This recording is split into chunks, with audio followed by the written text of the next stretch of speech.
C'est incroyable de voir une telle nullité pareille de nos jours. La musique, la déco, nul. À l'image de Sylvia en fait. En plus ça pue. Mais... Coucou Sylvia. Oui, je viens d'arriver, oui. Ok, vas-y, on se voit tout à l'heure. Je suis pas déjà partie.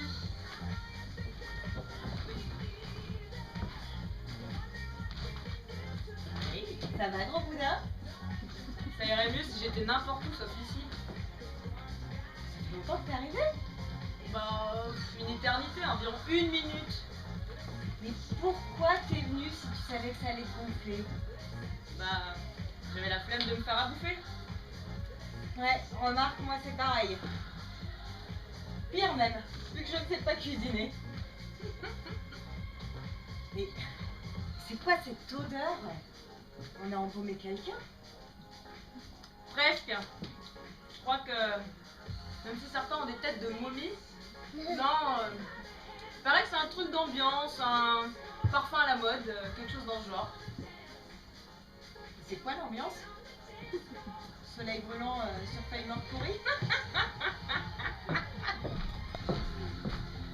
Salut les coincés. Alors ça va vous deux? Lydie, toi ici? Mince, ma soirée est foutue. En tout cas vous présentez bien là, planté devant le buffet. On voit que vous avez l'habitude de faire d'épicerie. Bon, qu'est-ce qu'elle te racontait la belle Catherine? Ah, elle me parlait de ses amants. Tu veux dire qu'elle te parlait d'une vie antérieure? Mais, voilà l'ami Florent, le sexe symbole des maternelles. Bien, appétissante ces petites tartes. Un petit creux? Non, je parlais de vous trois. Très malin. Et Juliette, comment va-t-elle? Ne me dis pas que tu as enfin réussi à intéresser quelqu'un? Ça te fait tout bizarre de voir un mec discuter avec une nana, hein? On voit bien que t'as pas l'habitude. Bon, mais je vais aller voir si je trouve quelqu'un d'intéressant.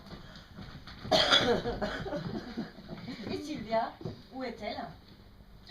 Regarde là-bas, juste à côté des deux centenaires. Ah oui, ça y est, je la vois.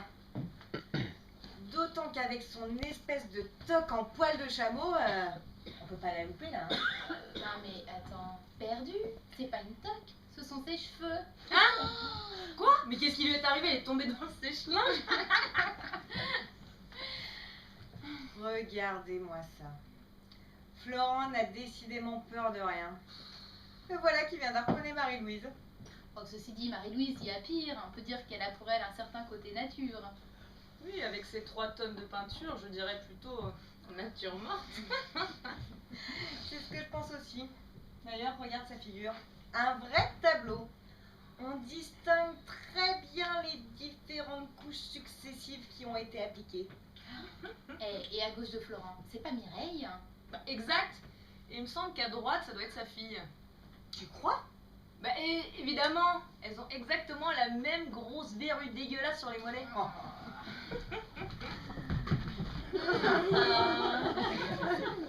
Tu vois qu'on finit toujours par revenir à ses premières amours. Détrompe-toi, c'est parce que vous étiez devant mes petits choux garnis préférés, pardon. Regardez-moi ça. Isabella qui se pavane au milieu de ses admirateurs. Du 3e âge. Toi qui as l'habitude de sauter sur n'importe quoi, c'est étonnant que tu sois pas déjà en train de tourner autour. Hein. Détrompe-toi, c'est pas du tout mon genre. Tu vois, c'est le style de femme dont on disait à l'époque, elle a tout ce qu'il faut là où il faut. Là maintenant, c'est plutôt, elle en a plus qu'il nous faut, un peu partout. Ah oui, ton genre c'est plutôt Marie-Ève? Non mais n'empêche, Marie-Ève, on la voit pas changer. Elle doit avoir dans les combien dans les 50 ans environ. Mais Marie-Ève, depuis qu'elle a 20 ans, elle en paraît 60. Bon, eh ben, je vais aller à la table des boissons, voir si je rencontre pas quelqu'un d'intéressant. Ouais. Oh là-bas. Là-bas, c'est pas Philippine? Elle fait pas de pétasse avec sa robe à paillettes. On dirait une boule à facettes. Ah, tu trouves pas? Honnêtement, quoi.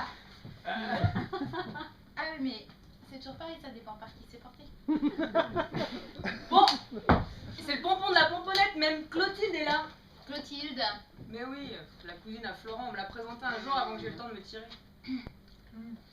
Tu veux parler de cette pièce là qui te fait coucou en souriant bêtement? Oui, c'est elle. Oui, salut.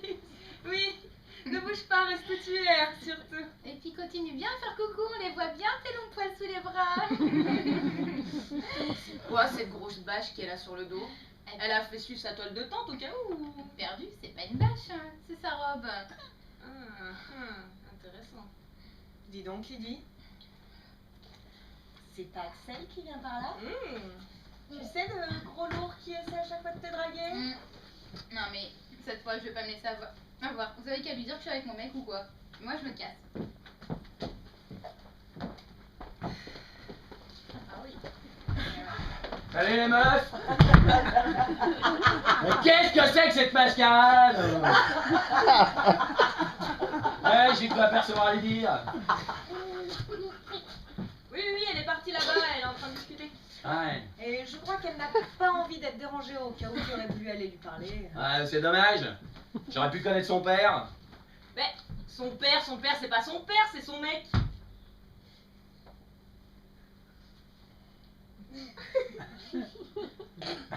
Son mec? Bah oui, tu n'étais pas au courant. Ah non, encore moins qu'elle était avec un gars qui a 2 fois plus que son âge. Bah oui, Lydie est comme ça, elle aime les hommes d'âge mûr. Ouais. Ouais, autant te dire que tu n'as aucune chance. Ouais, c'est ça. Ouais. Eh ben, je lui souhaite tout le bonheur du monde. Parce que moi, le gars, je le connais, hein. C'est le plus chaud lapin du quartier. Je me casse.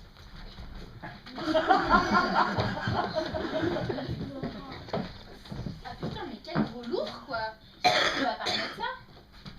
Alors, T'étais bien avec ton mec? eh ben, sacré rapide, je peux te dire. On avait à peine échangé quelques mots qui s'y voyaient déjà. Quelle galerie de débiles. On est vraiment bien entourés. Hein. Ouais. C'est d'autant plus vrai que y a un truc que je n'arrive pas à m'expliquer. Il y a des choses incompréhensibles. De quoi tu veux parler? Tous les jours, je me fais la même réflexion. Comment ça se fait que toutes les trois, on soit encore célibataires? Ouais.